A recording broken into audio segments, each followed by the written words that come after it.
Hi everyone, thank you for joining me once again. Today we're going to talk about the connection between the Shekhinah and the stars in the heavens.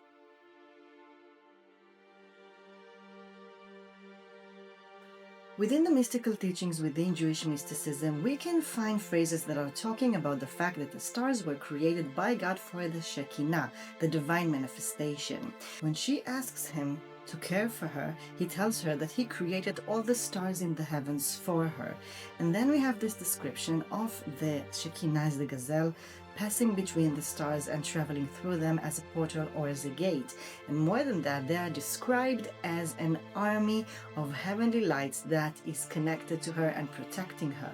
He tells her that every star he created for her, and therefore she is also becoming a symbol of something associated with destiny, because we know that many of the stars resemble certain astrological signs in different mystical teachings. So when she is passing through the stars, she is becoming the sort of a symbol of the things that are going to happen within a person's fate. We know, for example, that during weddings, they used to have the chuppahs underneath the sky because they wanted the blessings of the Shekinah to come directly from the stars to the bride. That was her human manifestation within the wedding ceremony itself.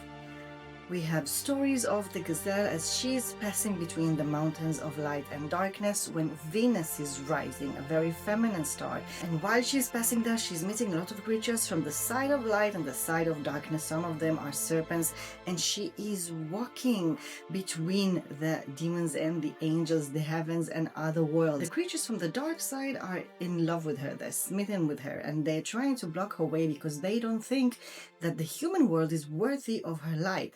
And then she becomes stronger and stronger and shatters darkness, and she passes and reaches the day and can actually ascend to the divine as morning rises and as light comes. In many of the mystical teachings, we see the heavens created in the shape of the seventh heavens, and each and every one of them is named after a planet that we can see within our eyes. And then we have a description of those lights, and maybe the Shekinah as a gazelle, also descending into the sea. By descending into the sea, into the oceans, they could be implying that the Shekinah is meeting other creatures there, such as the Leviathan, an ancient sea creature that later on becomes a symbol connected to the Shekinah because it will one day protect the righteous of the world and the world itself.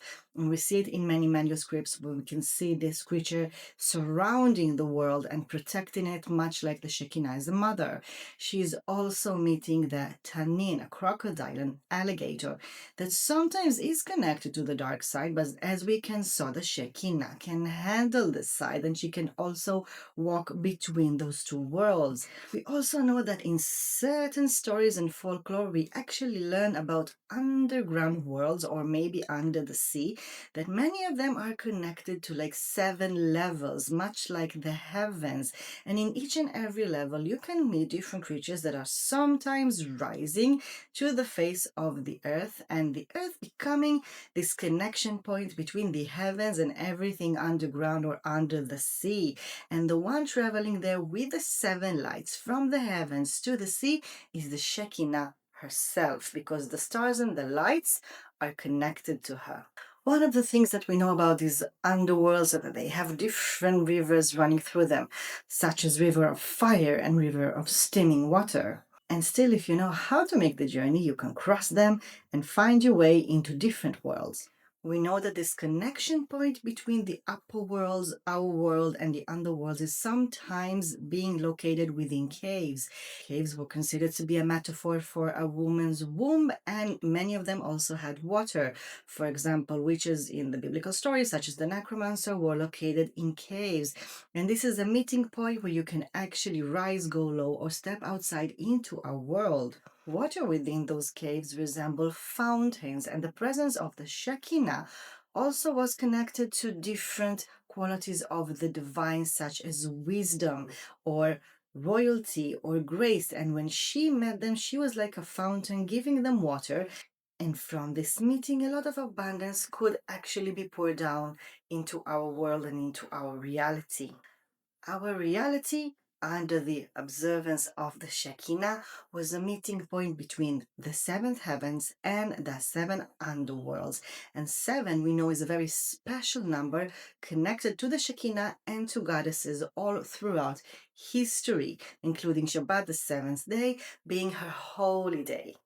And there are those who even say that what is written in the stars in the heavens, which is coming into our world with the guidance of the Shekinah, could be marked in a person's body by the lines from inside the palm or the features of your face. And this lays the base to many things that we will later know as palm reading or face reading. But more than everything, it shows what a certain story and a certain belief of this divine feminine manifestation traveling between the worlds could create in the meeting point between different worlds, folklore, and even ourselves. Do you know any other symbols and stories about different feminine goddesses or feminine manifestations within our cultures? Please do share them with us. Thank you so much for joining me, and I will see you next time.